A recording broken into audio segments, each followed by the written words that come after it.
Acho que em benefício do horário, vale a pena a gente já começar, né? Bora lá. Vi que temos 14 em linha. Bom, hoje a gente queria propor uma coisa diferente, considerando que é a nossa última aula do curso. A gente já passou por vários temas hipercomplexos. Não que o futuro não seja, mas o futuro tem uma análise de conjectura para a gente analisar, e a gente só consegue pensar o futuro olhando para o passado, né? E aí o passado aqui são as nossas últimas 4 aulas, que encheram essa caixinha de ferramentas para que a gente chegasse hoje a uma posição de analisar o que vem pela frente, né? Aquilo que já é um plano, a gente vai falar de Drex, vai falar de ativos digitais, e aquilo que é percepção, movimento de mercado. Então, a nossa proposta para hoje, também em comemoração ao nosso último dia, se fosse presencial, a gente poderia fazer isso de uma forma de happy hour, mas em sendo online, é convidar vocês a abrirem suas câmeras, interagirem conosco, abrir aqui um debate, uma troca, considerando que agora a gente vai falar de futuro. Acho que é bem bacana a gente adotar um formato mais aberto e aí passar pelos temas, mas também ouvindo vocês e trocando com vocês. E aí, topam nos acompanhar nessa? Ó, o Alexandre já abriu, a Ana também. Muito bom. Um de cada vez, gente. Vamos lá. Sem brigas. Sem briga, exatamente. Exato. Gente, passei uma situação chata no final de semana. Numa Finitec, fui assaltada, roubaram meu celular, entraram no banco, roubaram do dinheiro. Olha. Sério? Nossa, que horror. Sério. Ai, Ana, que droga. Pior que eles nem respondem. Depois a gente pode conversar sobre isso. Chama a gente. Sim. Tá muito complicado, né?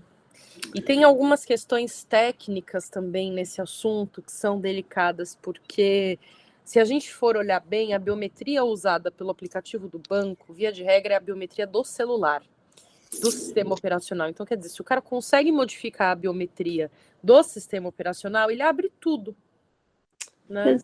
Ele colocou um esqueci minha senha, redefiniu a senha do Google e aí... Aí acabou. Foi-se. Mas eu vou dar um jeito, vamos dar um jeito nisso. Com certeza, Ana. Chama a gente, vamos bater um papo depois, porque infelizmente é mais comum do que a gente gostaria, né? Boa, galera. E aí, até dizendo aqui, né, na semana passada, não sei se todos estavam presentes, mas a gente tinha feito, até falei com a Aline, né, por conta da gente ter alguns compromissos. Na aula de hoje, os presentes participariam de um sorteio, que no dia 13 eu vou lançar um livro com o pessoal lá no evento da Future Law, e daí, quando eu lançar o livro, eu vou separar um para os alunos que participaram hoje, e aí a gente vai falar as regrinhas ao final aqui, e aí a gente vai sortear um livro. Aí segue a gente lá no Instagram, vai ter as regrinhas direitinho, e eu compartilho com vocês. Mas Rafa, tem que falar para eles também que é pré-requisito abrir a câmera, conversar com a gente, participar da aula isso. ativamente. A ideia é que essa aula... Está sumariamente eliminado. Obrigado. Professora Chiara veio com tudo, gente. É isso. A regra é clara. A regra é clara. Boa, galera, boa. É isso aí, bora lá? Bom, passando aqui então, né? Temas que já vimos. Acho que todo mundo já deve estar craque em agenda do Bacen, privacidade e proteção de dados, avaliação de risco de crédito, e falamos bastante de cripto na última aula. Agora a gente vai para o futuro do setor financeiro, que envolve todos os temas anteriores e mais um exercício de futurologia nosso aqui, que pode significar tudo, inclusive nada, entendeu? Então vamos tentar aqui olhar para o presente e movimentos que a gente tem identificado nesse mercado. Então, começando, futuro das finanças, Drex, ativos virtuais, IA e investimentos. Quer falar, Rafa? Boa. Eu acho que aqui vale um pequeno exercício, como nós mencionamos. Eu acredito que todo mundo já observou, já tomou conhecimento sobre o que é o Drex e que essa moeda, efetivamente, para nós, ela vai ser muito legal do ponto de vista da atuação dos contratos, do ponto de vista da atuação de mercado e da gestão dos ativos financeiros. E aí, quem já ouviu falar, quem já tem uma percepção sobre o que é o Drex, vai levantando a mão, só no tiquezinho de levantar a mão, que depois a gente vai fazendo outros exercícios aqui. Mas, basicamente, o Drex, ele veio com uma pegada para ser o real que a gente utiliza, mas no formato digital, ou seja, ele não vai substituir a moeda que a gente já tem, ele não vai ser um Bitcoin, nada disso, ele vai ser basicamente o real, só que em um formato efetivamente digital. E qual que é a vantagem desse formato de moeda e por que nós estamos falando nisso? O Banco Central tem uma expectativa de evoluir e alcançar uma massa da população que nós chamamos de desbancarizados, ou seja, aquelas pessoas que não estão, porque para nós seria incomum dizer, né, que existem pessoas que não têm uma conta em banco, mas sim, existem diversas pessoas que não possuem nenhum tipo de relacionamento financeiro ou com bancos, ou se tem, é uma condição bem precária.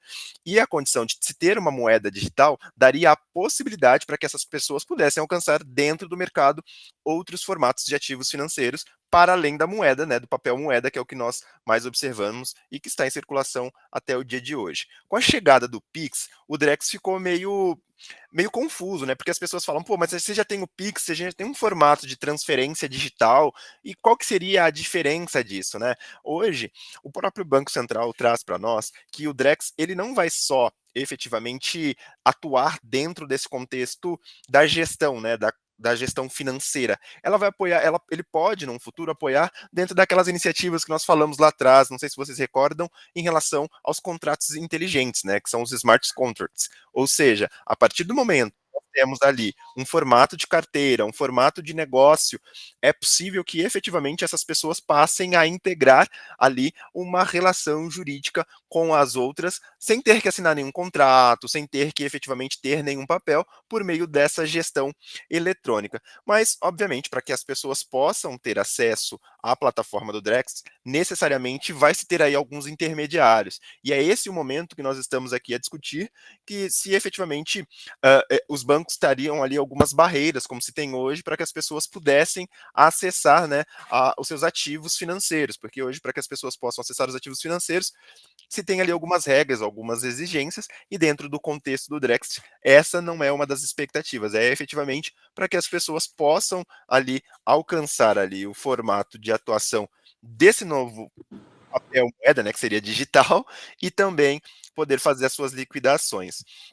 Aí aqui nós temos um ponto que é bem legal, né? Ele vai ter a mesma aceitação da moeda física, ele também vai ter o mesmo câmbio, ou seja, ele não vai valer mais ou menos por conta de ser uma moeda virtual, para que as pessoas também não tenham a expectativa de, sei lá, no contexto de um token, enfim, no contexto efetivamente de um Bitcoin, como nós temos ali a característica de valoração da moeda. Essa moeda ela vai seguir a inflação e efetivamente o seu valor vai ser o valor regulado pelo Banco Central e o valor do câmbio da moeda real. E aí temos ali o contexto de segurança, que também vai seguir os parâmetros do real tradicional, e aqui é o ponto onde nós discutimos, né? A condição para sua existência vai ser ainda a intermediação por um dos bancos. E aí é o que a gente falou, eu lembro até da Aline falando uma das aulas sobre o contexto da apresentação de pequenos bancos, para que se tivesse aí uma multiplicação, né, uma pulverização da possibilidade de melhor crédito para as pessoas. E esse também é o contexto do Drex. Aqui nós podemos observar que o formato que o Banco Central institui hoje, até pensando para o contexto, né, de que isso tudo vai. Vai lá, Maria. Não sei se ela queria fazer uma pergunta, se ela só estava levantando a mão em razão daquilo que eu tinha mencionado lá atrás. Mas tudo bem. Mas aí, Rafa, você aproveitar o ensejo para fazer um recorte aqui, uma pergunta. Quem aqui é familiarizado com o conceito de smart contracts? Levantem a mãozinha virtual. Quem já viu esse conceito, já trabalhou, já lidou com isso? O Eric disse que sim, que ele já viu, já Conheço, trabalhou mas com só isso. por cima, assim, tipo, O algumas Alexandre. aulas, mas eu nunca atuei com. Tá bom, mas já sabe do que se trata. A Maria Luísa também levantou a mão. A Esther também. Ótimo. Vou entender, então, que para os demais o assunto ainda é mais novo e vale a pena a gente falar sobre isso, né, Rafa? O que é um smart contract, né? Bom, a gente já falou bastante sobre blockchain, a gente já falou bastante sobre esses registros mais sólidos, multiplicados, conectados, que é a rede blockchain. O smart contract vem como uma forma de automatizar esses contratos. Então, qual que é o grande objetivo? É que o cumprimento de certas condições e aí a contrapartida dessas condições aconteçam sem a intervenção. Uma vez que aquele critério, aquela condição é atendida, eu tenho uma sequência dessa condição, eu tenho a resposta, a contrapartida, de forma automatizada. Então, por que a gente fala do Drex associado aos smart contracts? Por que isso é tão inovador? Por que chama tanto atenção? Porque usando o Drex, na medida em que ele é uma moeda oficial em formato digital, eu consigo automatizar, inclusive, o pagamento.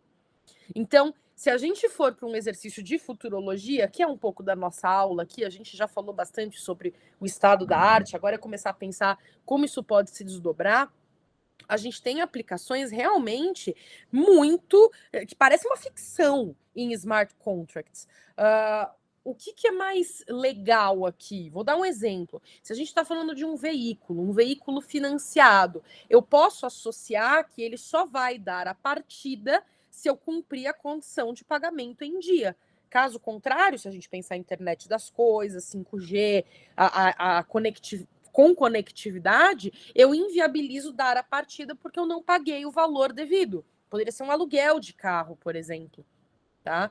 Então, o Drex ele aparece aqui como mais uma forma de automatização muito relevante, porque é mais uma etapa do contrato que a gente consegue automatizar e criar um registro seguro, como é o blockchain. Então, acho que vale a pena o recorte, né, Rafa? Porque a gente sabe que esse tema às vezes acaba ficando meio no teórico, vale trazer como que aconteceria, né? Sim, Kiara, super obrigado. E eu acho que isso também a gente pode observar aqui nessa figurinha, né, do formato de uso. Quando ela trouxe, né, efetivamente, que a gente está aqui, o comprador ali pertinho do banco A, né, formalizou, entrou dentro do celular, viu o aplicativo dele, olhou para a moeda, formalizou o interesse de compra em algo, seja no varejo, como ela falou, seja aquisição de um bem imóvel, aquilo já vai gerar automaticamente um contrato. Então, esse valor que por hora ele acessa o seu banco, tem saldo, legal, bacana. Então ele demanda para o banco B, que efetivamente vê ali os critérios ali daquela pessoa que efetivamente você está fazendo aquele negócio, apresenta para ver se é válido também a condição de entrega do bem ali, do negócio jurídico que está sendo firmado, e aí essa transação ocorre. Observem que, como exemplo, eles apresentam aqui embaixo, tipo, tesouro direto, aquisição de casa, aquisição de carro, e esse outro aqui ficou pequenininho, mas eu acredito que seja... deixa eu dar uma olhada aqui, deixa eu dar um zoom aqui para ver. Ações no mercado financeiro. Então, são todas as questões que efetivamente demandam um lastro, né? Que seria o caminho por onde as coisas passaram. Exato, obrigado, Kiara. Então, quando a gente pensa em tesouro direto e uma aplicação financeira, efetivamente a gente tem uma carteira, a gente precisa ter um cadastro junto a uma corretora, para que então a gente possa efetivamente realizar os negócios ali dentro da Bolsa de Valores. Em que pese o tesouro direto, você não precise efetivamente atuar dentro da Bolsa de Valores, mas ele está dentro de um segmento muito próximo no contexto de investimento. Então teria ali toda essa relação e essa cadeia de custódia relacionada ao negócio que você está realizando. O exemplo do carro e da casa é muito interessante, porque é comum para nós hoje em dia, quando você vai comprar um carro, por exemplo, que você espere a pessoa efetivamente realizar aquela transação, para que então ela possa, de alguma maneira, transferir para você, seja naquele documento eletrônico, que aqui no estado de São Paulo já possuímos, ou seja no cartório, efetivamente, a pessoa assinar lá o documento e o tabelião reconhecer a sua assinatura e fazer a transferência. No contexto do que nós falamos, basta você ter o saldo na sua conta e a propriedade está vinculada à pessoa com quem você está transferindo aqueles valores, que essas condições, elas se encontram e se perfazem, ou seja, você consegue efetivamente realizar aquele negócio jurídico. Então isso é muito importante, ter a percepção em relação a esses pontos. E aí aqui, quando a gente fala, né, a gente falou de smart contracts, tem uma outra expressão que é muito legal, que é o DLT, né, que é Distributed Ledger Technology, que significa dizer que nós estamos dentro do ambiente que a tecnologia vai fazer os registros descentralizados. E eu acho que esse aqui, né, Chiara e Aline, que são mais especialistas do que eu nesse assunto, seja o maior desafio do ponto de vista de privacidade, de outros pontos que nós temos aqui em relação à condição efetiva de como os negócios se darão no futuro. Porque quando nós pensamos nesse ambiente, nós estamos falando que não há a centralização efetiva, ou seja, das caixinhas onde as informações vão chegando. Cada caixinha pertence a um bloco, que é o que a Aline explicou na última aula ali. E aí, quando nós falamos nisso aqui, é possível que nós tenhamos dificuldade em... Lembra quando a gente falou lá na aula de privacidade de anonimizar as pessoas e não ter conhecimento sobre quem são as pessoas que estão efetuando as transações? Essa aqui é um chute do tio Rafa, tá? Eu acho que essa hoje seja seja o maior desafio para o Banco Central frente à aplicação prática e direta do Drex. Porque quando... eu tô com barba branca, eu postei uma foto hoje no Instagram, quem me segue viu. Eu fui lá no fórum e tal, e daí eu fiz aquela fotinha. Aí quando eu olhei, eu falei, putz, minha barba tá toda branca, então eu sou o tio já. Então, esse desafio, pessoal, se dá porque quando eu começo a olhar as caixinhas e observo, esse bloquinho passou por aqui, esse bloquinho passou por aqui, esse bloquinho passou por aqui, eu começo a enxergar como é que as transações ocorreram. Só que na vida prática, lembra quando a gente falou da Lei 105, do sigilo bancário, sigilo das informações? Talvez não seja razoável que todo mundo tenha conhecimento sobre todas as informações que estão passando dentro daquele contexto. Então aqui fica um grande desafio, realmente, para que o Banco Central possa implementar essas iniciativas. E daí, outro ponto também, que é bem interessante, né, é que o DLT ele promete reduzir os custos, tanto por conta do contexto da programabilidade, né, que seria tipo a facilidade em programar os pagamentos. Então, se eu tenho uma condição de pagamento, essa condição não for efetuada, eu posso efetivamente executar aquele contrato. Eu não preciso aqui, entre aspas, entrar com uma ação de cobrança. Vamos supor que você não tem as duas testemunhas lá no seu contrato, você não pode entrar com uma execução direta. Então, você já tem a possibilidade de suspendo o contrato, suspendo o envio de eventuais mercadorias e já executo essa condição. Essa condição também é uma condição muito importante. Outro ponto também bem legal é o contexto da padronização e a interoperabilidade, que seria a possibilidade de reutilizar diversos protocolos que compõem aquela condição para que as pessoas possam ali efetivamente se valer dos serviços financeiros e utilizar, como a gente está falando aqui, desses contratos inteligentes conforme o contexto ali das suas execuções, seja por conta de inadimplemento, seja por conta de falha na prestação de serviço, é uma via de mão dupla, vai depender muito das condições que vocês aplicarem nesses contratos para que vocês possam efetivamente realizar essas ações. Lembre-se, nós estamos falando de futurologia, não necessariamente você vai chegar amanhã na tua empresa e falar, putz, vamos implementar aqui todos os contratos inteligentes, vamos sair modificando tudo para que as coisas sigam nesse formato. Não, eu acho que pode sim, numa reunião, você trazer isso como uma iniciativa para algumas condições e aí já implementando, tipo, cadeia de provas por meio de tokens, olhar para esse contexto também de empresas que já atuam no mercado frente à possibilidade de realizar contratos inteligentes. Tem diversas empresas, eu não vou fazer merchan aqui de nenhuma, mas se eventualmente quiserem ter conhecimento, podem me chamar no particular, tem algumas que a gente usa, sei lá, para o dia a dia, para gestão de provas, mas eu acho que esse daqui seria um bom ponto de partida pensando em futuro. Eu acho sim que o Banco Central vai olhar bastante para isso e que também vai dar efetivamente a atenção necessária para que a gente possa evoluir no contexto tecnológico, inclusive em razão do que nós temos aí a grande utilização de IA nos dias de hoje. Quer fazer um comentário, Aline? Teremos uma infraestrutura regulada pelo Banco Central. Então, assim, estamos, como o Rafa falou, em baby steps no desenvolvimento de uma infraestrutura nacional. Já estamos à frente de outros países no mundo que não estão se desenvolvendo com essa rapidez que o Banco Central aqui no Brasil está desenvolvendo a nossa infraestrutura, e no futuro a gente vai ter que lidar com produtos e serviços financeiros que utilizem essa tecnologia. E aí o Caparrós, que é o coordenador do nosso grupo de pesquisa, ele gosta muito de falar, né? O smart contract, ele nada mais é do que a maquininha ali de refrigerante que você coloca moedinha e sai um refrigerante. Então, você programa o sim, então, se os X reais foram depositados aqui, então vai cair ali um Mentos, uma garrafinha de Coca-Cola. E como ele gosta de brincar, não precisa de um ministro do Supremo para analisar a legalidade desse contrato, porque é uma coisa muito simples e auto-executável. Então, tudo que puder se aproveitar dessas características que o Rafa falou, né, de descentralização, registros, divisão em pedacinhos, em tokens, e que, né, se beneficiem desse se então, né, que a gente tem muito no direito, se acontecer isso, então a consequência é aquela, se a parcela atrasar, então vai ter 2% de juros, se o cara não pagar, então a gente vai pegar de volta o bem. E aí, claro, existe uma discussão, uma crítica de auto-executoriedade para o muito, assim, para o exagero, porque nem tudo pode ser auto-executável, né? Tem coisa que precisa passar por um devido processo legal. Então, a gente precisa se atentar também em colocar dentro da legislação aplicável as possibilidades que a tecnologia já entrega. Ela já entrega a autoexecutoriedade, mas será que tudo pode ser assim no direito? Ou tem coisa que eu preciso de uma decisão judicial, eu vou precisar olhar para um princípio? Nem tudo dá para automatizar, mas bastante coisa dá para automatizar. Então, o que der é maravilha. Se a gente for olhar aquelas cláusulas de limitação de responsabilidade que falam dos danos comprovados, como que a gente tem um dano comprovado para uma responsabilização autoexecutável, por exemplo?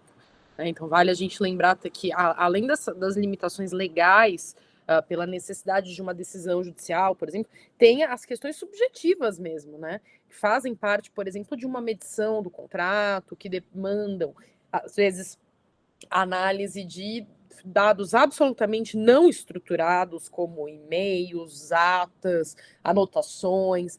A gente sabe, na prática, isso acontece muito. Tem uma quebra contratual. Agora, a gente tem que começar a recuperar o quão formalizado isso está. Eu formalizei que a orientação foi dada, eu formalizei que o fornecedor assumiu o compromisso.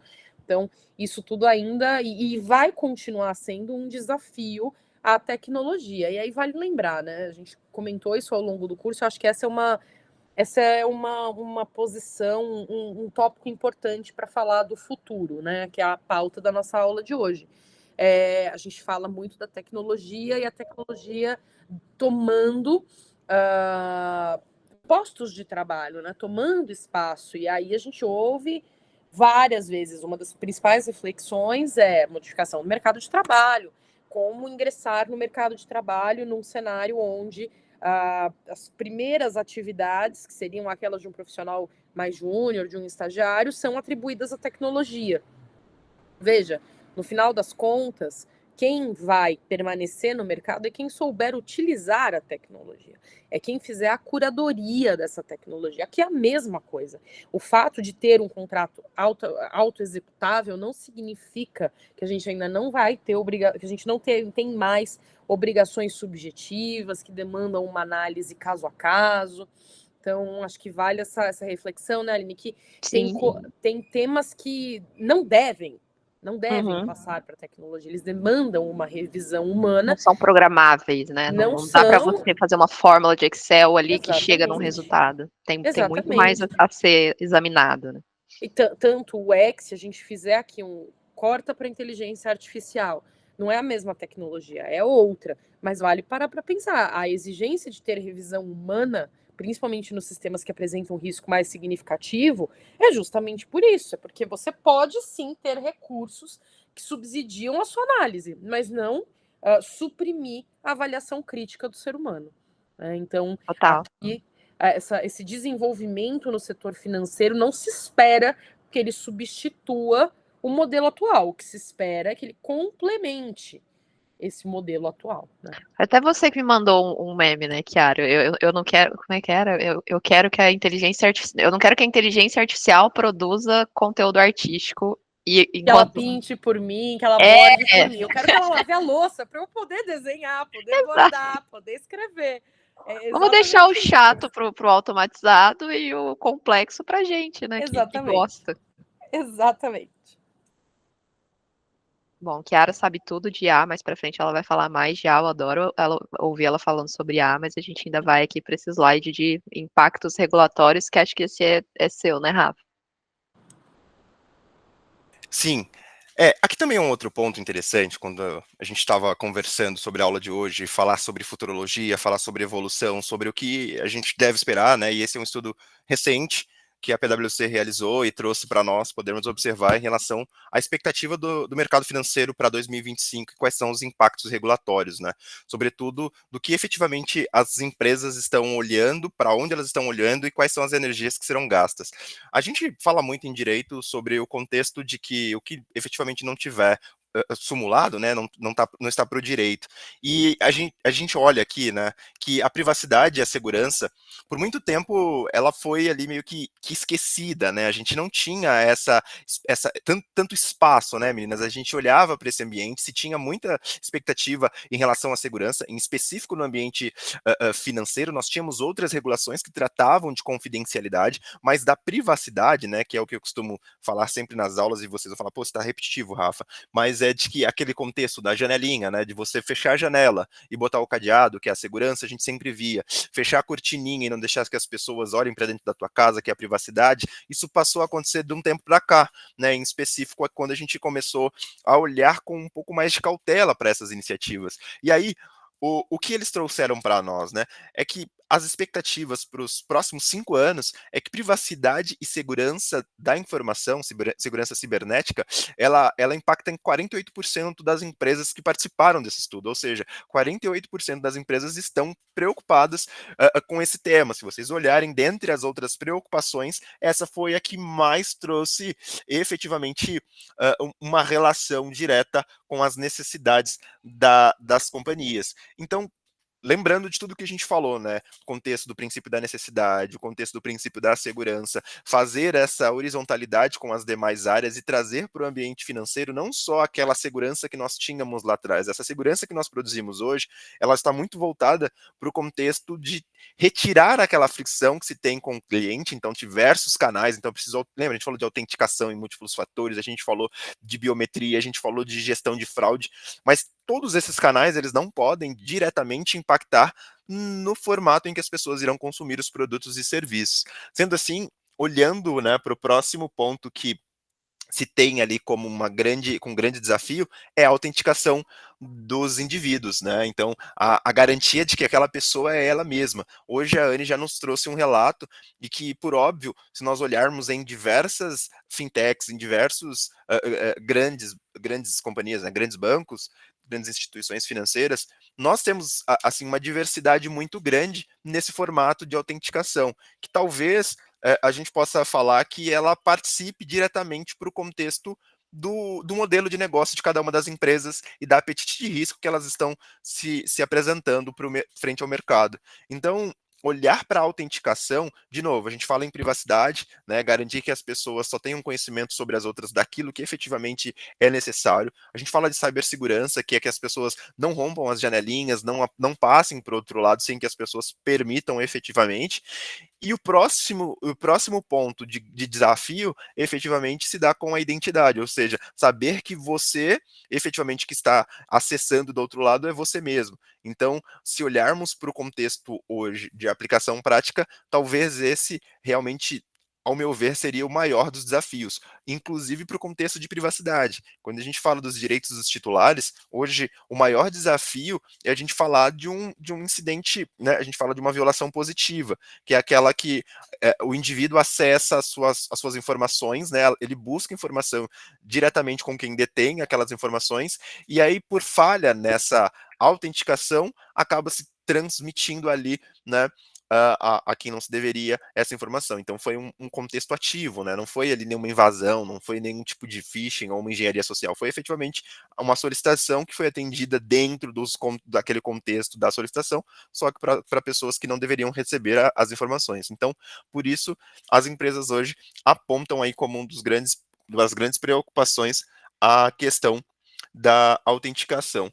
E aí, quando a gente pensa, né, não, tudo bem, beleza, a gente tem todo esse formato, mas a pressão regulatória e também as regulações diferentes em relação aos lugares em que as pessoas estão alocadas, também é uma outra questão de preocupação, porque provavelmente, se vocês olharem, grandes fintechs, as instituições de pagamento, por sua vez, elas estão alocadas em diversos países. E a necessidade de se adequar a cada uma dessas legislações acaba impactando também nas receitas, impactando no formato em que essas empresas fazem negócio e, inclusive, no formato do produto, porque hoje, por exemplo, nós temos uma grande discussão, até uma novidade jurídica que o STF acabou citando o Elon Musk lá pelo próprio Twitter, né? E ele correspondeu. Então, se nós olharmos, né, para aquilo que a gente aprendeu, carta rogatória, isso seria um caminho extenso.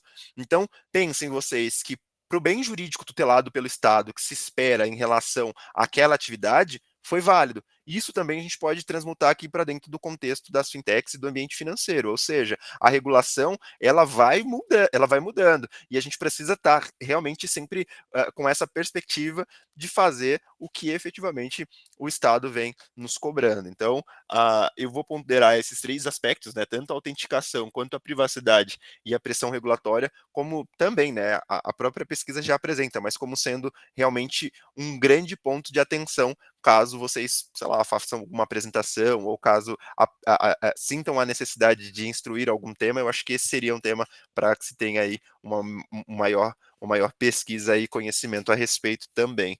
E até olhando, né, para o contexto de gestão de fraude, né, quando a gente fala de autenticação, a gente falou lá atrás sobre a resolução 6. Essa também já é um formato, porque o próprio Estado traz para dentro das empresas um formato de regulação que inclui, como eu falei novamente, traz aqui mais uma obrigação. Você precisa de um sistema com interoperabilidade, que comunique-se com diversas outras instituições e que, inclusive, seja seguro e que reporte eventuais condições de fraude. Essa é uma obrigação legal regulatória. As fintechs, os bancos precisam cumprir essa obrigação. Então, aqui, ela abarca em duas condições efetivas sobre essa expectativa em relação ao futuro. Então, eu acho que fica assim como um grande alerta continuar olhando, vocês já estão fazendo isso, né? Continuar olhando para a privacidade, cibersegurança, mas também dar um passinho ali para o contexto das novas tecnologias relacionadas à autenticação e também as regulações que forem surgindo aí, tanto do Banco Central e das demais entidades que regulam esse mercado. Falando de autenticação de identidade digital, e olhando para o setor financeiro, né? Quem também está olhando para o futuro das novas tecnologias são os fraudadores, né? Eles estão de olho em como agora eu consigo passar ali pela biometria e fingir que eu sou o Rafa. É bizarro, assim, a gente vê uns casos de deepfake, alguma inovação ali no cara fazendo a autenticação biométrica e com sucesso. Então, com novas tecnologias também vem novas formas de fraudar a segurança e as barreiras que a gente tem para impedir que potenciais, né, que fraudadores se utilizem ali do perfil de outras pessoas para cometer algum crime financeiro. E aí existe um duelo, né? Eu não diria um duelo, mas posições contrapostas dentro de um jurídico de uma fintech, porque de um lado, você tem o compliance ali, com uma obrigação regulatória de conhecer o cliente, de avaliar o risco, de checar todos os dados, de bater as informações em birô. E do outro, você tem o time de privacidade, falando: será que a gente precisa usar tudo isso mesmo? Será que a gente precisa de todos esses dados? Será que efetivamente isso aqui que eu estou coletando é necessário? Será que eu tenho que compartilhar mesmo? E aí a gente vai chegando num equilíbrio ali para garantir a rigidez do sistema financeiro, estabilidade do sistema financeiro que a gente tanto falou aqui, e a privacidade do titular, do usuário também, que precisa que os dados dele ali sejam tratados para protegê-lo e não para eventualmente colocar ele em risco de algum, né, potencial, de alguma potencial discriminação, alguma coisa do tipo. Tem um livro muito bom. Eu vou deixar a indicação de livro também, que aqui é a última aula, então vai ter sorteio, vai ter indicação de livro. Chama Privacy Power, que é da Carissa com CA, Carissa Vélez. Ela fala olha, quanto mais dados alguém tem sobre você, maior será a capacidade de te influenciar ou de te manipular ali em alguma situação. Quem já negociou em vaga de emprego, quando a pessoa do outro lado já sabe quanto você ganha. É uma situação muito desconfortável. Então, certas informações que a outra parte ali possui podem te colocar em risco. E a gente vai ver também nos slides ali na frente a entrada das big techs, né, no setor financeiro, essas que já conhecem o que a gente compra, onde a gente vai, de quem a gente é amigo, agora vão conhecer também como a gente gasta o nosso dinheiro, quais são os impactos para a gente, enquanto sociedade, dessa entrada. Tem muito benefício, mas também tem risco, né, a ser considerado. E aí, de novo, a gente do jurídico vai tentando equilibrar a balança para sair num resultado positivo. E você sabe, Aline, que esses dias foi o Eu amo a William. Alina, minha amiga me chama de Alina. Ah, desculpa, eu falei, hoje a minha licença poética. Você sabe que esses dias, né, a gente recebeu o Gustavo, ele é lá do Serasa, e a gente tava discutindo sobre gestão de fraude e tal, né, e ele falou uma parada bem interessante do que tu trouxe sobre essa questão de fraude, né, e aí ele falou que uma das situações mais engraçadas que ele viveu foi em uma oportunidade quando um fraudador colou a foto de uma pessoa, e aí por isso que aquele FaceTime, tá, pessoal, aquele Face aí de fica mandando você levantar a cabeça, girar e tal, é porque o cara colou numa melancia a foto de uma pessoa e, E não pedia para virar antes, né? Então né, ficava estático. entendeu? E aí meio que gerou isso. Mas aí não contente, né? Beleza, o pessoal conheceu esse golpe, beleza, passaram para o próximo. O próximo era colocar numa 4K e aí ali eles faziam minimamente alguns movimentos. E aí o pessoal também conseguiu É fazer bizarro, gente. O então fraudador tá sempre buscando evolução. vale Sempre pensando. Exato, ele já tá ali em 2050. Exato. Vale considerar esses aspectos também quando vocês forem fazer aí, ou compartilhar, né, com algum time de produtos, ou quando forem convidados a fazer alguma gestão, tanto de privacidade quanto do contexto regulatório. Nesse ambiente, eu acho que é avaliar esse contexto, né, da necessidade, transparência e efetivamente o que nós vamos ali guardar em termos de segurança. Pode passar, Kena. Aí aqui a gente trouxe, assim, em formato de bullets, algumas coisas que eu também achei legal, né? A gente estava falando de tendências e nada mais justo do que olhar pela agenda do Banco Central, o que o Banco Central efetivamente se propôs a fazer esse ano, e algumas coisas ele fez, outras coisas ainda está para fazer, outras coisas ele vai empurrar para o ano que vem, mas está lá no site, vocês podem conferir, e uma das coisas que me chamou bastante a atenção foi a questão de efetivamente olhar ali e apresentar um estudo sobre inteligência artificial. Por quê, Rafa? Porque a gente tem olhado que o mercado, a gente falou de gestão de fraude, o mercado tem atuado fortemente em relação às questões de inteligência artificial para a gestão de fraude em específico. E aí, quando a gente fala que o Banco Central, uma instituição que não diretamente tem que olhar para essas iniciativas, passa a entregar um estudo para o mercado frente a isso, nos traz muita tranquilidade, porque não sei se vocês sabem, mas a gente está discutindo hoje no Congresso a 2338, né, que é uma legislação que efetivamente vai falar sobre o contexto, né, do que é alto impacto, do que efetivamente é risco para IA, o que é IA, o que é inteligência artificial e tudo isso que a gente espera em relação às inteligências artificiais generativas. Tem, enfim, um grupo que diz que isso é um lobby, que não vai funcionar, outro grupo que diz que apoia. Enfim, já palestrei sobre isso também, que a Ara também já falou sobre isso, a Aline já falou, mas acho que vale a leitura, então já deixo essa daqui para vocês, leiam lá o projeto, né? Ela começa com a outra, esqueci a outra lei que institui, que era, enfim. Na verdade, ele nasceu, acho que aí vale até o recorte histórico para entender onde a gente está. Porque onde a gente está é muito confuso. Tudo começou lá atrás, com o PL 21 e mais alguns que levantaram um debate muito grande. Traziam ainda um texto bem incipiente, e no momento da análise do Senado, houve um passo para trás para falar: peraí, gente, a gente precisa estudar melhor esse assunto. Vamos instituir uma comissão de juristas que vão analisar e trazer uma proposta de texto condensando tudo isso aqui. Aí pensaram todos os PLs, nasceu o PL 2338 como uma sugestão dessa comissão de juristas instituída pelo Senado. Maravilha. Então tínhamos um texto. Este texto, eu acho que vale o disclaimer, hoje ele já é um Frankenstein. Porque ele já tem mais de um texto substitutivo, a CETIA está produzindo coisa, a gente sabe de corredor que deve vir mais substitutivo. São mais de 145 emendas já apresentadas, pelo menos 120 aprovadas. Então, assim, o texto de hoje não é o mesmo texto de um mês atrás. Acho que essa é a primeira informação importante, né? Então, a leitura é uma leitura frequente. Igual a gente lê jornal, a gente lê o PL 2338, porque cada dia ele tem uma novidade. E olhando para o setor financeiro, biometria vai para alto risco, aí sai de alto risco, o setor financeiro vai para alto risco, aí não, pera, não é bem assim. Então, a gente está acompanhando todas as movimentações. Exato, alto risco é não só se puser risco à vida. Ah, não, mas o financeiro também é risco ao bolso, vamos, coloca também. Então, tem sido muito animada essa conversa, então fica uma leitura periódica, ela não é nem uma leitura única, né, Rafa? É uma leitura periódica. E aí, por isso que eu particularmente acho que foi relevante o Banco Central se posicionar e trazer, né, essa iniciativa de que, putz, beleza, eu vou trazer um estudo para vocês, e aí vocês já ficam, já sintam confortáveis, sobretudo em relação qual é a nossa expectativa frente aos riscos e os impactos apresentados em relação à utilização de inteligência artificial. Porque, no fim do dia, pessoal, eu acho que vale também fazer esse disclaimer do que a gente está falando, né? Por que a gente discute tudo isso? Por conta de 2 motivos. Risco e apetite de risco. Então, qual que é o impacto e qual é a probabilidade de um evento adverso acontecer dentro desse ambiente que é tão regulado que nós estamos utilizando.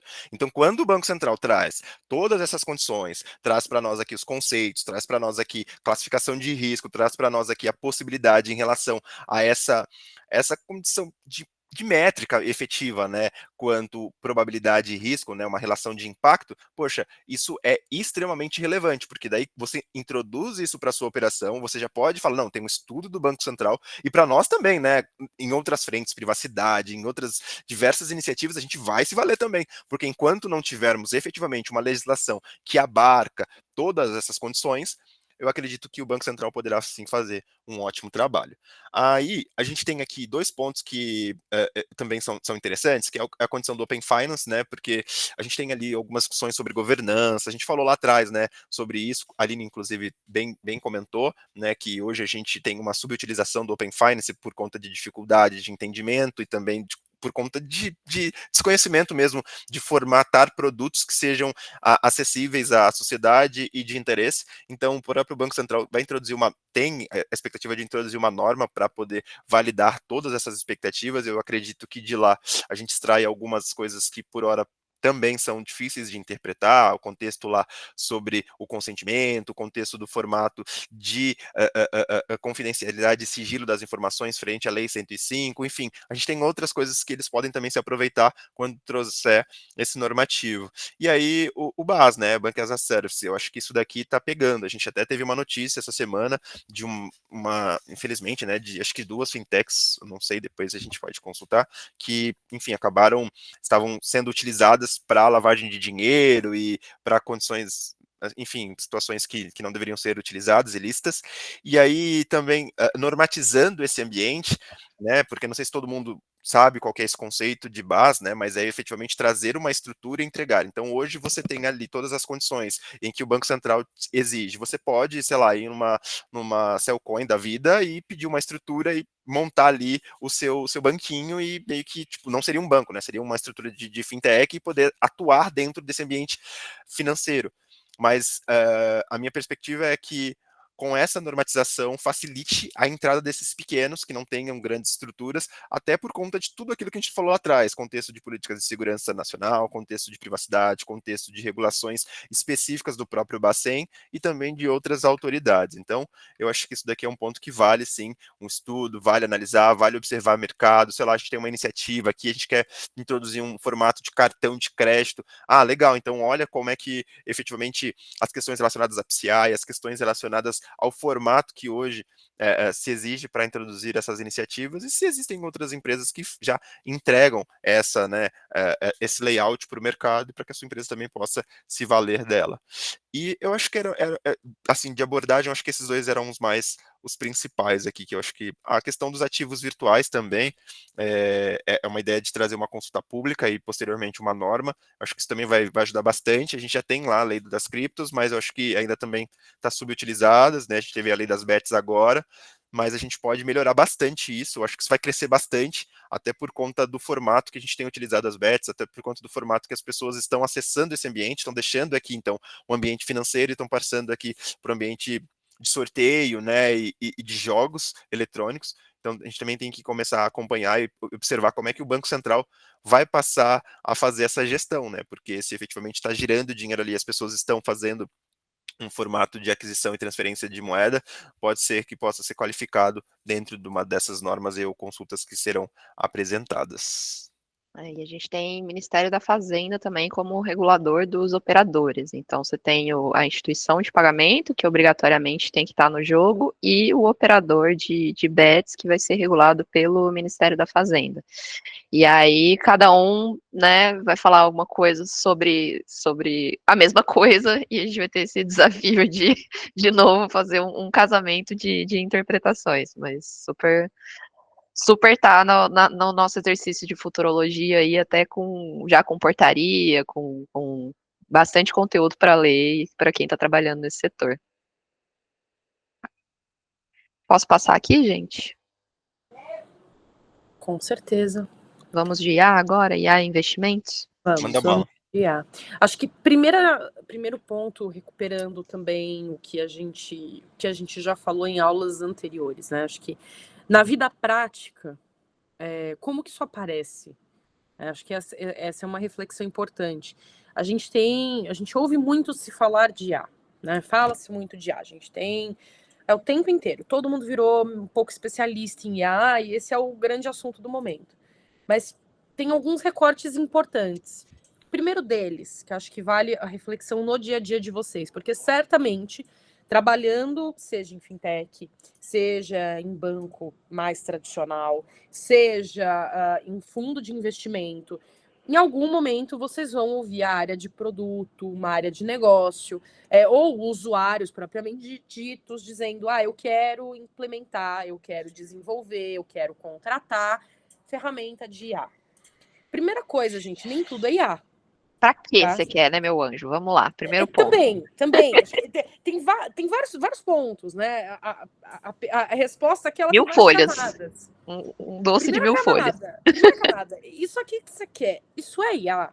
Por quê? Tem muito RPA de Excel disfarçado de IA.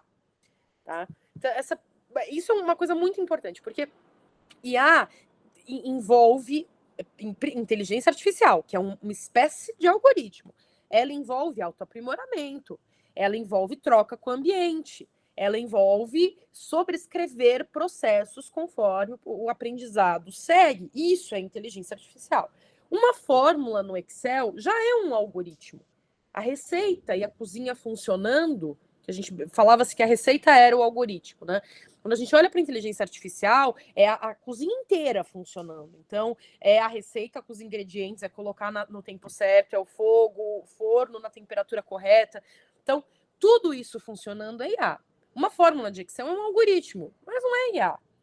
RPA no Excel não é IA. Mas e daí, Chiara? Que diferença que isso faz? Toda. Porque os riscos associados à IA são muito próprios. E eles não vão aparecer em tecnologias mais simples e que, por vezes, endereçam as preocupações. Então, acho que essa é a primeira pergunta. A gente realmente está falando de IA? Estamos falando de IA. Estamos, sim, aplicando a inteligência artificial, algoritmos dotados dessa capacidade de autoaprimoramento, de troca com o ambiente. Excelente. Temos uma ferramenta de IA. Aí, como a Aline muito bem colocou, para quê? Gente, a inovação não é inovação pela inovação, é inovação com propósito, é inovação com finalidade. Caso contrário, ela é só risco, ela é só rebuscar o processo. Então, qual é a finalidade? Então, muito se falou, e quem trabalha com proteção de dados, lida de alguma forma com esse assunto, se falava, principalmente nos primeiros projetos de adequação, vou contratar uma ferramenta para fazer varredura de dados, o Data Discovery. O Data Discovery é fantástico. Ele identifica CPF, ele identifica nome, identifica e-mail, e aí ele me diz o que tem no servidor. Excelente! Se você fez uma sequência de M&As e você tem várias empresas novas que não foram tombadas, você está descobrindo o negócio daquela empresa numa diligência, legal! Ele vai complementar e te dá muito insumo do que existe lá dentro. Mas ele sozinho não vai te responder a principal pergunta de proteção de dados, que é: qual é a finalidade? Por que você quer tratar dados? Aqui é a mesma coisa. Por que você quer usar IA? Então, essa segunda pergunta que vocês têm que fazer quando vier essa demanda. Qual é a finalidade? Bom, entendi que eu tenho IA. Entendi que eu tenho uma finalidade. Ela pode ser mais relevante, menos relevante. A gente vai avaliar a licitude dessa finalidade, se ela é coerente, não é coerente. A gente vai começar o operacional. Como que funciona? Então, aqui, e é nesse contexto que entram. Na finalidade, a gente está fazendo um recorte em serviço financeiro. Dentro de serviço financeiro, a gente tem, como já falamos nas outras aulas, avaliação de crédito, recomendação de investimento, os robo-advisors. A gente tem uma série de possibilidades de aplicação. Mas a gente precisa entender como elas funcionam. E por isso vem os desafios regulatórios de transparência, ética, responsabilidade, mas tudo isso sempre em torno da governança. Temos governança. E, gente, embora muito se fale de governança, a gente tem frameworks fora que falam disso, a gente já tem o próprio AI Act. Fala-se muito, mas na prática, a maioria das empresas não tem. O que a gente tem, quando muito, é governança no projeto. É olhar o recorte daquele projeto e nele, sim, ter medidas de governança. Monitorar as fontes com as quais o algoritmo foi testado e treinado, monitorar os resultados e sanitizar esses resultados para evitar vieses algorítmicos, evitar resultados antiéticos, realmente viabilizar um uso responsável. Mas veja, a gente ainda está, em termos de mercado, e isso não é só Brasil, isso é geral, num estágio de trabalhar por projeto, por iniciativa, quando se trabalha nisso, de forma muito restrita e não sistemática, como deveria ser, como a maturidade exige. Então, acho que a primeira reflexão que fica aqui é: a gente tem uma etapa anterior à implementação. Então, a gente fala muito do uso responsável, aplicação responsável, propriedade intelectual no uso de IA, proteção de dados no uso de IA, mas a gente tem uma etapa pré-implementação que talvez seja até mais importante do que a pós. Porque pós, a gente está regulando o uso, a gente vai fazer isso via política, treinamento, processos, pessoas, mas essa etapa pré, ela exige uma apuração e um investimento de tempo e recurso muito relevante. E aqui a gente tem alguns exemplos, Rafa, não sei se você quer comentar um a um, por favor, fica à vontade, mas acho que vale trazer aqui essa ideia. Alguns desses itens a gente até já comentou nas outras aulas, né? Então, por exemplo, análise comportamental. Acho que a análise comportamental é um ótimo exemplo, ela é uma moeda, ela tem dois lados, porque a análise comportamental, ela tem condições de te entregar um resultado acurado, direcionado, pensado no seu perfil, mas ela também tem condições de reproduzir vieses, de reproduzir conteúdo discriminatório, porque eu tenho naquela base que a maioria das mulheres era dona de casa, por exemplo, e replicar que mulher sempre vai ser dona de casa. Veja, de novo, isso não é uma etapa do uso, isso é uma etapa do treinamento, é uma etapa da implementação. Foram os dados que foram submetidos para treinamento da IA. Então, a gente sempre vai ter dois lados da moeda quando a gente trata a implementação. E no setor financeiro não é diferente, né? O uso de recursos de IA para fins de know your client, know your employee, todos esses processos de background check, excelente, principalmente se a gente pensar na verificação, a análise documental. Análise documental, você tem um ganho de velocidade, de produtividade, que é realmente inquestionável, né?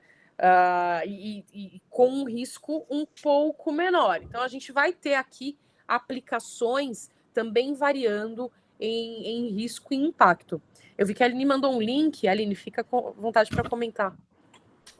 Não, tô mandando o artigo do Daniel Solov, que fala justamente sobre esses dois lados que você comentou, né? Tudo bem, é o core business das fintechs, né? Ter muito dado, conhecer melhor o cliente, atender uma camada da população ali que outros bancos não estavam tão interessados em atender, mas ao mesmo tempo, se você utiliza dados que são desatualizados, dados que não refletem mais a sua realidade, você fica preso no seu passado, né? Você não tem ali a chance de ser considerado com a sua remuneração atual, no seu status atual.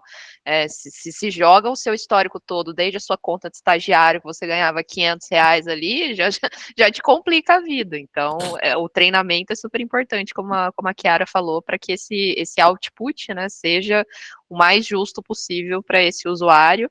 E outra dificuldade muito grande também, um pouco por conta da tecnologia, da opacidade da tecnologia, um pouco da curva de aprendizado que a gente ainda tem com as tecnologias, mas é mostrar para o titular ali o que foi utilizado, como que ele pode contribuir, para quem que ele manda uma documentação mais atualizada para conseguir alterar ali a forma que os dados estão sendo treinados para tomar decisões para ele. Esse também é outro desafio que a gente pode jogar na caixinha aí da futurologia de melhorias que a gente precisa para utilizar melhor esses produtos e serviços. E acho que vale até, agora ouvindo a Aline falar, acho que vale mencionar um outro aspecto, que a gente falou bastante de blockchain, a gente falou de smart contracts, falou da segurança em torno das redes, mas lembrar que também é uma moeda com dois lados, porque essa mesma segurança de ser um registro imutável gera um registro imutável. Gera registros imutáveis, né? Então aqui é a mesma coisa, essa chance, essa falta de possibilidade de atualizar a sua situação, por exemplo, financeira, é uma crítica aos smart contracts, porque se eu tenho um aditivo, se eu tenho uma modificação da relação, a primeira condição ainda vai ser registrada, ainda vai aparecer, né? Então, essa é uma reflexão muito importante em termos de qualidade do resultado, qualidade do processo e de governança. Né? E veja, a gente coloca aqui, né, riscos, impactos, mas isso não quer dizer que a aplicação seja inviável ou que ela não seja aconselhável. Tá? Tudo vai variar de acordo com o apetite ao risco. E cada companhia vai ter o seu. Às vezes a gente olha uma estrutura mais arrojada, assume riscos maiores, a gente tem também outras mais conservadoras, que não aceitam, não se fala, por exemplo, em IA. Se a gente olha para bancos, instituições financeiras tradicionais, IA ainda é quase um tabu. É um assunto tratado com muita cautela, com muito tato, porque a preocupação é muito essa. Né? Então, tudo vai variar de acordo com o apetite ao risco. Qual que é a mensagem final nesse tema, né? Principalmente, decisões fundamentadas, né? Sejam pela implementação, sejam pela não implementação, accountability, prestação de contas, fundamentação, a análise, é isso que justifica e que fundamenta, muitas vezes, assumir o risco. Assumir riscos não necessariamente é ruim, desde que você esteja preparado para esses riscos e conheça-os, né? Então, por isso que a gente fala tanto de responsabilidade, da definição de processos, de governança, de ter realmente uma estrutura analítica e de formalização nessa cadeia. E passar bem por aquela etapa do para quê, né? Tá, eu estou utilizando a melhor tecnologia para esse caso, eu estou colocando essa tecnologia como uma camada de firula que só vai me dar dor de cabeça, né? Vai me trazer benefício, vai trazer valor para o cliente? Então, beleza, vamos lá. Exatamente. Pessoal, até aqui, alguma dúvida, algum comentário, consideração?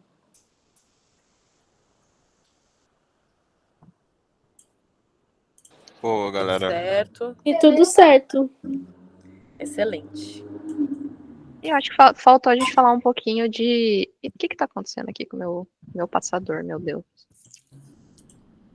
Deu problema. Parou de compartilhar? Parou de compartilhar. Parou. Deu algum problema aqui, gente. Só um minutinho. Só um minutinho. Acho que faltou a gente falar de investimentos também, né? É um item que está Sim. ali na agenda do Banco Central. É legal que alguns itens da agenda do Banco Central de inovação depende dos players, né? Para desenvolver. Então, assim, ele joga as verdade. ideias. Quem quiser desenvolver, vamos lá, que ele vai apoiar. A ideia do Banco Central, né? Eles sempre mostram um slide lá do Super App, que seria um agregador, um aplicativo único para todas as suas contas, todos os seus produtos e serviços financeiros, que ele não vai desenvolver, mas que ele coloca como algo que agregaria valor para o usuário. E ele também coloca ali a ideia do consultor financeiro, né, de inteligência artificial. Então, dentro do seu aplicativo, munido ali das suas informações de saldo, investimento, etc., poderia-se usar uma inteligência artificial que fosse capaz de sugerir investimentos que se encaixem no perfil, né, passando ali pelo suitability no perfil do cliente. Riscos temos muitos, regulação para isso, né? A gente tem uma regulação europeia que fala sobre, mas a gente não tem nada específico ainda para o Brasil. Peraí, gente, eu tô brigando com o meu slide aqui, já vai, senão eu não consigo fazer duas coisas ao mesmo tempo. Se você quiser, ele no projeto daqui, não tem problema. Ah, pode ser, porque eu não sei o que aconteceu com o meu. Peraí. Mas seria mais ou menos essa ideia. Alguém já chegou a usar o aplicativo do Guia Bolso? Falecido, Guia Bolso, foi comprado pelo PicPay.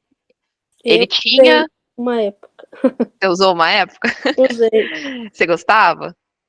Eu gostava, achava ele um pouco ultrapassado, assim, meio confuso, mas eu gostava. Então, a ideia inicial do Guia Bolso, tem uma entrevista do Thiago Alvarez no YouTube, era ser esse consultor financeiro, trazer ali sugestões de investimentos para os clientes, uma vez que é ciente de todos o perfil de consumo. Só que no início eles não puxavam os dados das faturas mesmo dos bancos, eles dependiam que os próprios clientes fizessem os inputs de informação. E aí o brasileiro, ele não tem muita afinidade financeira com a vida financeira dele, então superestimava os ganhos, não colocava os custos, né, não colocava todas as contas, e aí não tinha como chegar num resultado acurado de tão delicado, né, como uma sugestão de investimento. E aí eles passaram para essa etapa de, tá, então vamos puxar na fonte as informações. E aí o aplicativo ficou famoso por isso e se desenvolveu nessa linha, e depois, né, foi o episódio 1 pré-Open Finance, com esse movimento, depois surgiu o Open Finance regulado, com as APIs, o Guia Bolso teve muito protagonismo em dar o step inicial para que o Open Finance fosse criado. E agora vamos ver se a gente evolui para essa etapa de consultor financeiro, né? Você teria um pouco de risco ali, de decisões tomadas de maneira equivocada por uma inteligência artificial, mas também teria um benefício para quem não tem afinidade, né, com investimentos, de ter uma espécie de atendimento ali dentro do aplicativo, que é sempre o foco da agenda do Banco Central, né? Tá, eu vou gerar inclusão financeira, eu vou fazer com que pessoas que não tinham acesso a investimentos de maneira sofisticada consigam ter ali uma camada de acesso. Acho que o slide está brigando com todo mundo hoje, né? Que a Aras também não está conseguindo, né? Eu tô tentando aqui, mas tá difícil. Mas peraí, eu acho que se eu não puser em tela cheia, ele vai. Pronto. Quer dizer, Tô agora vendo, eu tô remuneração. Peraí, agora ficou ruim, que era. E ele mudou pro fundo preto, né? Que coisa. Tava no fundo branco. Porque eu acho que eu tô no fundo preto e aí ele tá muito louco. Peraí. Tivemos problemas técnicos, definitivamente. Tô tentando tirar para começar de novo, mas tá difícil. Problemas técnicos enfrentamos. A tecnologia é boa Toda apresentação de tecnologia tem que ter problema com tecnologia. É padrão. Exato. É impressionante para mostrar que tem que ter cuidado, se vale mesmo a pena, porque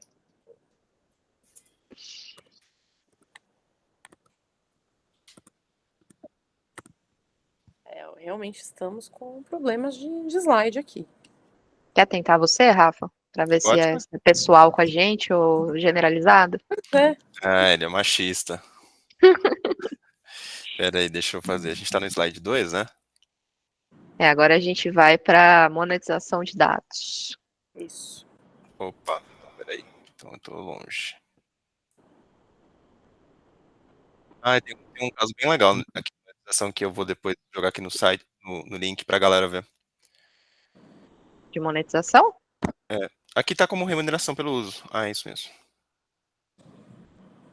Boa. Estão vendo aí ou não? Ainda não. É, porque eu não Ainda não. compartilhei. Essa parte é importante. Só para testar se tá todo mundo atento. É, Quem quiser mas pegar uma aguinha rapidamente. Não, já não dá mais tempo, ó. Deu certo. aqui não falha, galera. Trabalho, meu É nome. com a gente. Bom, esse também está na caixinha da futurologia, não com tantas movimentações como o projeto de A, que a Chiara recomendou a leitura regular, esse aí tá paradinho Periódica. ali no Congresso. E o que seria esse projeto, né? A gente tem a visão muito clara de que os dados pessoais são ativos para as empresas, né? Então, a gente fala em data analytics, data isso, data aquilo, não se discute mais que o dado ele é um insumo para os players do mercado. Mas por que ele não seria também uma fonte de renda para o próprio titular, que está ali disponibilizando os dados dele, às vezes está, às vezes não está, enfim, mas por que não esse raciocínio também para quem compartilha o seu dado para que seja usado como um insumo por outras empresas? Esse PL 234 vem com essa visão que é uma palavra que eu não gosto, tá lá, de empoderamento, eu acho meio batida, mas é como foi escrito, visando retribuir ali também, remunerar o usuário pela utilização dos seus dados. E aí a gente começaria a pensar no dado como uma espécie de investimento, um ativo ali que seria visto como um produto financeiro também e todas as regras que isso implica. Então, teria alguém para fazer a custódia, teria alguém para colocar um valor nesse dado, que geraria uma discussão absurda, né? Será que o meu dado vale mais do que o da Chiara? Por que o dado da Chiara valeria mais do que o meu? Se somos ali duas mulheres dando aula na ESA, abre, assim, margem para discussão infinita. Gente, eu já vi posições apaixonadas pela ideia, posições totalmente contrárias à ideia. Quando a gente vai lá para a União Europeia, isso é o absurdo, né? Porque eles têm essa visão muito de direito fundamental, então não seria nem possível falar de monetização de dados, mas tem um apelo econômico inegável, né? Então, se é um ativo para a empresa, por que não pode ser um ativo para mim? Ele está paradinho ali, não teve muita movimentação. O Campos Neto sempre coloca nas apresentações dele monetização de dados pessoais, mas a gente não tem visto esse tema caminhar e acho que nem vai caminhar esse ano, né? Considerando todas as agendas de tecnologia que estão em andamento que a gente já passou aqui, né? A regulação que o Banco Central tem que fazer para cripto, essa redação que em algum momento o pessoal tem que fechar para IA e soltar, eu acho que fazendo aquele exercício de futurologia, esse não vai ter grandes novidades esse ano, não. Até porque a pauta de A está tomando muita atenção por conta do G20. Né? Então, eu acho que a Legal. leitura periódica deve se estender até novembro. Porque, pelo menos, é isso que a gente tem ouvido, né, tanto do Lira quanto do Pacheco, que o intuito era aprovar esse texto antes do G20, para chegar ao G20 com uma aprovação e mostrar ali uma liderança, trazer ou pelo menos uma bandeira de segurança jurídica. Então, esse assunto não deve aparecer tanto por agora, mas acho que vale a problematização e a reflexão, né? Ali muito bem colocou, tem defesa para todos os lados, né? A gente ouve realmente posições muito diferentes, mas vale aqui propor uma análise, né? Existem circunstâncias onde a gente cede, sim, ou licencia, a depender do formato, direitos sobre materiais que versam sobre a privacidade. né? Então, ainda que a posição não seja favorável à monetização, e talvez não seja, se a gente olhar para a big picture, olhar para o nosso entorno, a próprio uso de imagem é um pouco disso.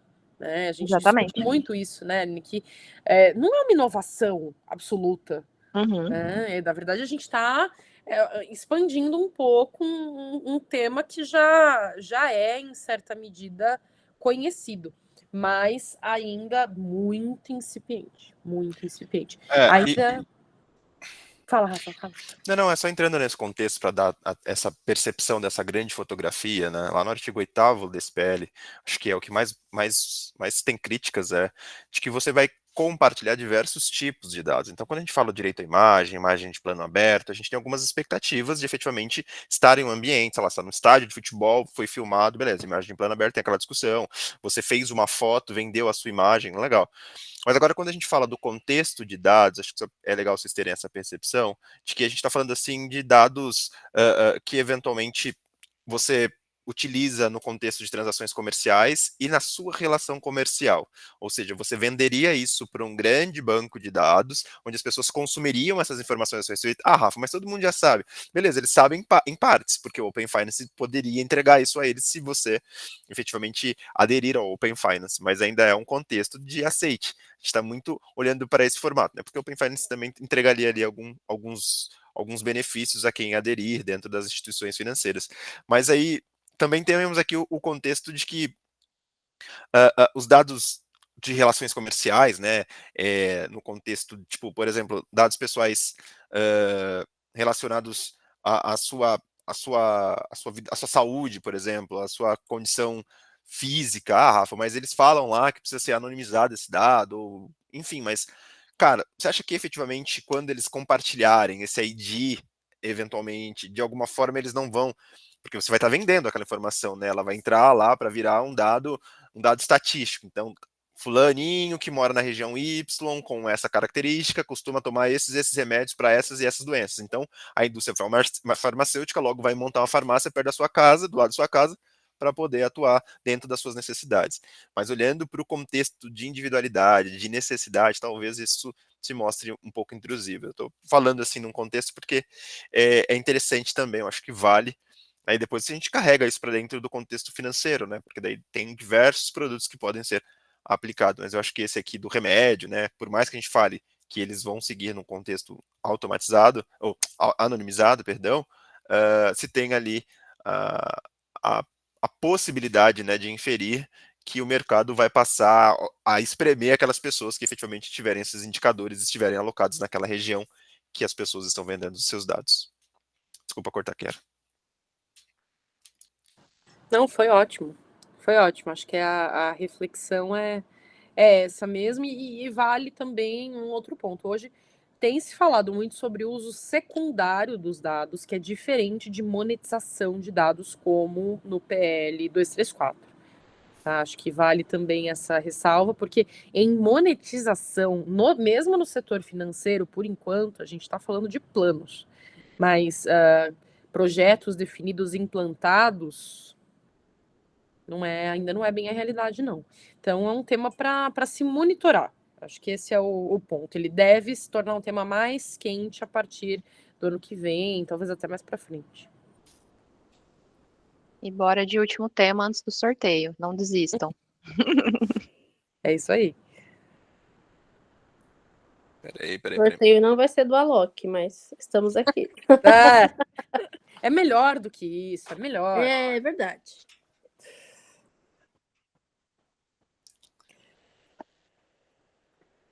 Acho que pode passar mais um, Rafa. É que tá dando uma travadinha, eu passei. Nossa, ele tá demais hoje. Vai lá, galera, pode ir. Era isso.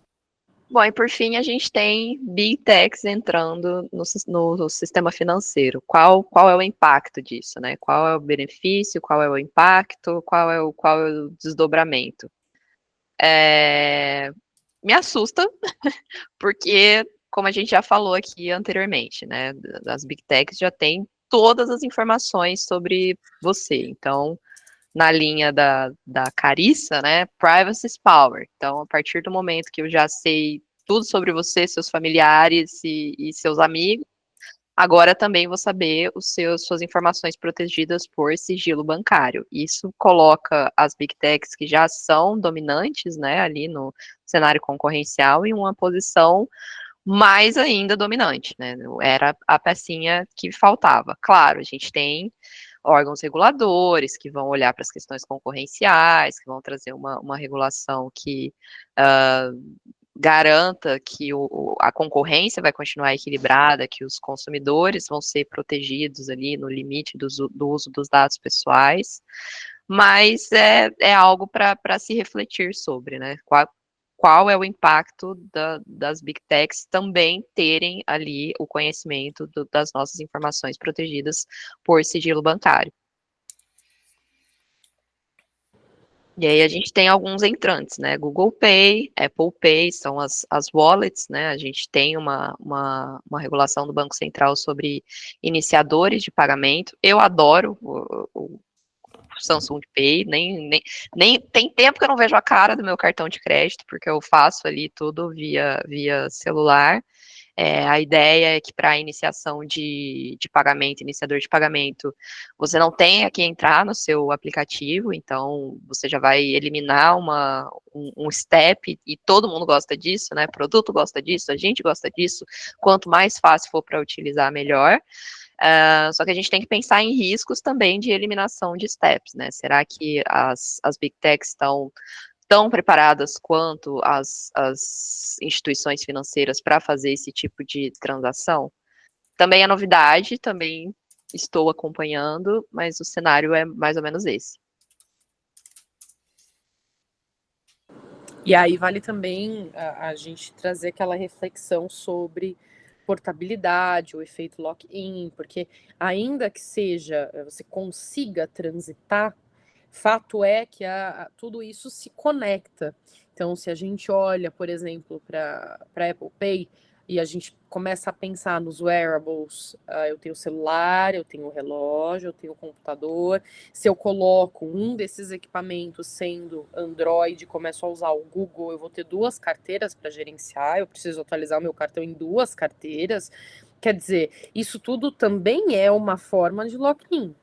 Então, além dos dados que já são conhecidos, e aí a Aline colocou muito bem, porque além de ter os processos e os controles, né, que são exigidos das instituições financeiras, porque é um setor regulado muito maduro, tem também o uso efetivo que se faz da informação dentro de casa, né? Em tese, a gente teria que falar em uma Chinese Wall, mas será que realmente existe? Porque na prática, o que você tem é condições de preparar uma análise comportamental muito mais robusta, né? Com informações que, de modo geral, não estão disponíveis pelo sigilo bancário. Então, mas além disso, tem impactos concorrenciais que demandam ainda análise e que tendem a ser enfrentados em breve pelo CAD, como já foram com relação à nuvem, por exemplo. Né? Mas fato é que a gente cria aqui uma dificuldade de interoperabilidade, embora seja esse o norte da legislação. Né? Sim, quando a gente pensa, inclusive, no contexto de concentração de mercado, eu acho que essa parte fica claro para todos nós, né? Pensando em Amazon, pensando na própria Meta, né? Que traz ali o WhatsApp Pay, mas acho que o WhatsApp Pay ficou meio flopado, assim, acho que as pessoas Sim, acabaram não total. utilizando tanto, né? Acho tanto golpe que rola no WhatsApp que a galera falou, eu não vou nessa não. Melhor não, aqui não é seguro. Mais um. Né? Golpe do Pix no Instagram, golpe do WhatsApp, não dá não. Deixa dá. o WhatsApp Pay pra lá. Mas a gente pensa em concentração de mercado, eu acho que também vale essa discussão, porque, de fato, a gente teria uma trava dentro de um sistema que efetivamente entregaria para as pessoas um melhor produto, sem que eles detivessem todo o poder do mercado, né? Porque a partir do momento que nós não temos outras empresas entrantes, nós temos aí a dificuldade de se escolher quais os produtos nós iremos consumir. A gente olha aqui nos pequenos exemplos que nós trouxemos, diversas empresas já atuam nessa frente, mas quando a gente olha para os impactos e para os desafios regulatórios, eu quero crer que para todos isso fica bem claro, né? Que se nós atribuirmos o conhecimento de mercado que essas empresas já possuem, frente às análises que eles já elaboram dia a dia para os negócios, para a evolução dos próprios produtos, né, e serviços que eles entregam, a partir do momento que eles detêm também o formato em que você realiza os seus pagamentos, o formato em que você mais realiza, né, mais consome, você passa a entregar efetivamente quase todas as suas informações para esses ambientes, e aí você fica refém, como a Aline falou, né? Poxa, se eu vou fazer uma entrevista de trabalho e essa pessoa que está me entrevistando, ela já sabe qual é o meu salário hoje, a negociação fica bem mais encurtada, e aí isso pode prejudicar efetivamente aos consumidores. E aí a gente tem aqui CDC, a gente tem aqui outras relações efetivas que também irão contribuir para uma melhor regulação desse ambiente. Boa. Dúvidas, gente? Dúvidas não, mas pensando aqui, ó, Meta pode dominar o mundo. Eles sabem onde a gente está, o que a gente compra, o que a gente fala, o que o celular escuta, eles podem dominar o mundo. Exato. E nem estão brigando com o Alexandre de Moraes, tá vendo? São mais espertos.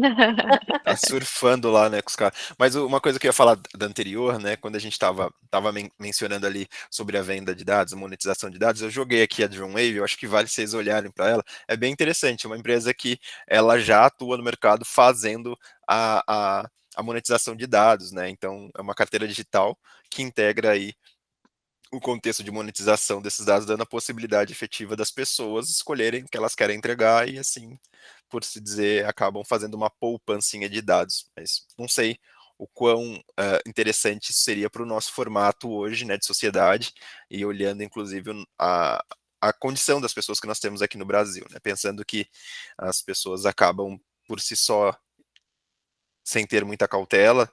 Eu estou travando aí para vocês ou só para mim? Não, tá dando para te ouvir. Legal. As pessoas acabam não tendo muita cautela quando consomem alguns produtos e serviços. Aqui dentro desse contexto do ambiente financeiro não seria diferente. Seria razoável realmente se ter uma regulação que alcance efetivamente as necessidades tanto do mercado, para que se tenha portas abertas, quanto da sociedade, para que a gente não tenha aí limitação, tampouco extinção de direitos. Eu acho que era isso, né, pessoal? Era isso. Chegamos ao fim desse curso maravilhoso. Passou rápido, né? Sim, super. Fala, Rafa. Não, eu só ia dizer que foi super rápido. E esse horarinho aqui é um horarinho assim que castiga um pouco, né? Porque é o horário que a galera tá saindo do trabalho, tá cansado, com fome, todo mundo tá pegando aí puxadão com a gente, 2 horas direto. Então eu Nosso quero. público é fiel, ó. Os 17 que entraram, só saiu um. Então ficamos os 16 guerreiros aqui. Queria agradecer muito, gente. Foi super legal. Legal, e aí a gente tem aqui o ponto alto da nossa aula. Ah, vai lá, Ana, antes da gente. Vai lá. Não, eu ia mandar o outro, mandei errado. Desculpa. Imagina! Que é isso.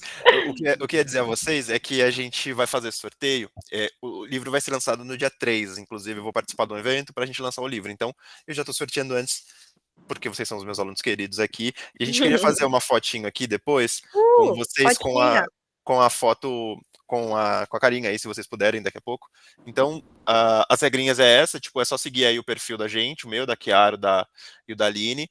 Aí tem uma postagem que eu fiz lá sobre o curso, daí vocês sigam, curtam lá, compartilhem, marquem um amigo lá, e daí vocês já estão participando, seguem os perfis, e aí depois lá no dia, fecha dia 30, amanhã à noite, às 23, e aí depois no dia 2 do 9, às 22h22, eu vou lançar lá no meu perfil, no meu store lá, quem foi a pessoa que ganhou, dentre os que estão aqui participando. Então, era isso que a gente tinha para trazer a vocês, acho que vai ser uma coisa bacana, e depois eu chamo quem ganhar, eu chamo lá vai estar me seguindo, eu chamo lá no direct e falo que ganhou, e aí me passa o endereço, a gente posta bonitinho.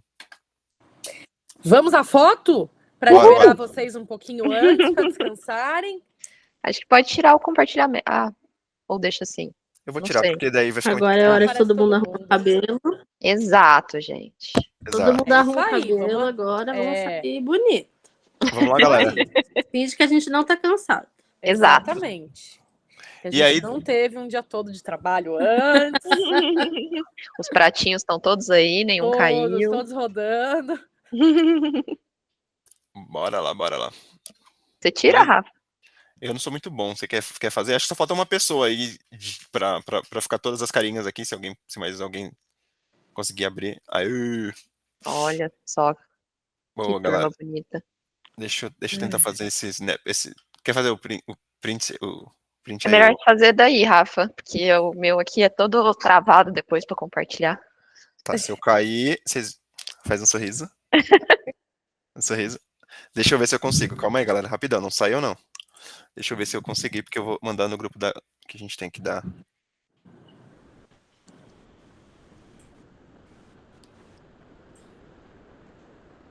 Não chegou. Não? Peraí, que saiu. O Jordan saiu com. O Jordan, cara, saiu bem na minha frente aqui na hora que eu fiz. Ele falou assim: eu não consigo entrar. Aí ficou bem na minha frente. Calma Vamos aí. vamos de novo. Sorrindo. Galera, peraí. Já, né? Tela inteira.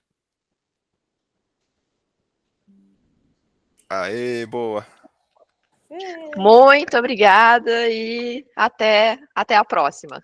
Galera, Muito obrigada, Muito obrigada, viu, pessoal? foi ótimo. Vocês Obrigado, conseguiram pegar lá pessoal. o linkzinho aí aqui que a gente deixou na apresentação? Quer que a gente volte aqui um minutinho para vocês pegarem? Eu não sei se todo mundo pegou para fazer um print aí do sorteio. Eu não sei se todo mundo pegou, né? Eu consegui pegar, tô seguindo todos vocês, vou chamar vocês para me ajudarem. Meu carro tá alto. Pode seguir no Instagram, no LinkedIn, qualquer coisa é só chamar. Tá bom. Compartilhei rapidinho aqui para quem não conseguiu. Aí pega aí, tira um printzinho aí. Amanhã a gente. Dia 2 eu faço sorteio. Combinado. Muito obrigada, viu, gente? Foi demais. Obrigado. Adorei Valeu, conhecer galera. Um vocês. beijo. Descanso pra todos. Tchau, tchau. Tchau. Obrigada, Tá bom, pessoal.